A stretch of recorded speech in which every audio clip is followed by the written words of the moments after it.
இன்றைய காலை மன்னா, உங்கள் உடன்படிக்கையில் உறுதியாய் நில்லுங்கள்.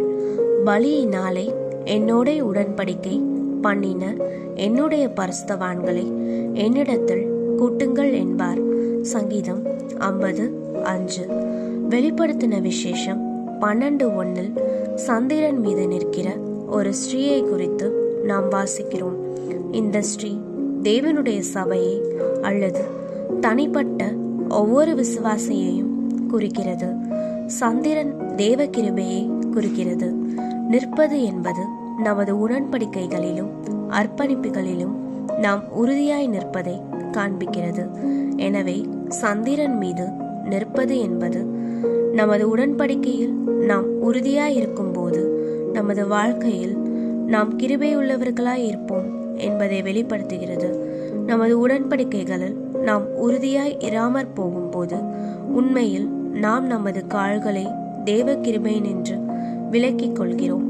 எனவே தேவனுடைய பிள்ளையே, நீ பூர்ணமாக்கப்பட்டு கர்த்தருடைய மனவாட்டியாக காணப்படுவதற்கான கிருபையை உடையவனாக இருக்கும்படியாக உன் தீர்மானங்களையும் பிரதிஷ்டைகளையும் உறுதியாக பற்றி கொள்வாயாக. உன்னுடைய அழைப்பிற்கேற்ப நீ தேவனோடு உடன்படிக்கைகளை செய்ய வேண்டும். உனக்கு கிடைக்கும் கிருபையின் அளவு தேவனோடு நீ செய்திருக்கும் உடன்படிக்கைகளின் தரத்துக்கு தக்கதாகவே இருக்கும்.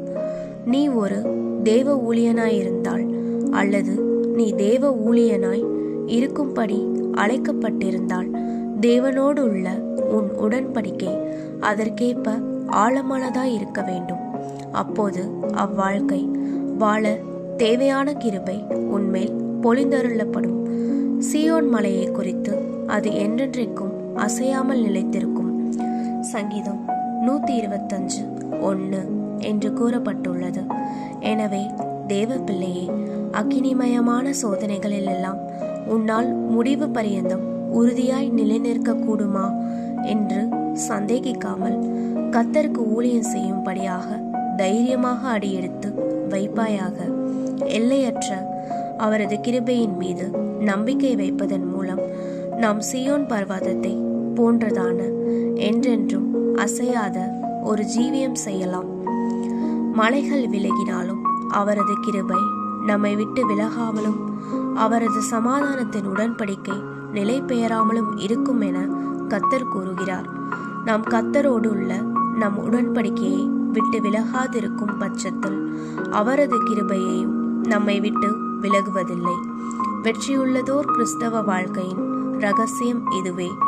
சீயோன் வாழ்க்கையின் ரகசியமும் இதுவே. சீயோனின் பரிசுத்தவான்களை குறித்து சங்கீதக்காரன் அவர்கள் பலத்தின் மேல் பலனடைகிறார்கள் என்று கூறுகிறார். சங்கீதம் 84:7. அவர்களுடைய உடன்படிக்கையின் பலத்தினாலும் இவ்வுடன்படிக்கைக்குட்பட்ட வாழ்க்கையின் மூலம் அவர்களில் பிரவாகித்து வரும் கிருபையின் திரட்சியினாலும் அவர்களுக்கு சீயோனுக்கு செல்லும் பாதை இடுக்கமானதாக அல்ல, விசாலமானதாக இருக்கும். இப்பாதை இடுக்கமானதாகவும் கடினமானதாகவும் இருப்பதாக நீங்கள் உணர்வீர்களாயின் அதன் காரணம் நீங்கள் உங்கள் தேவனோடு செய்துள்ள உங்கள் உடன்படிக்கையை காத்து கொள்ளாதிருப்பதே ஆகும். ஆமேன்.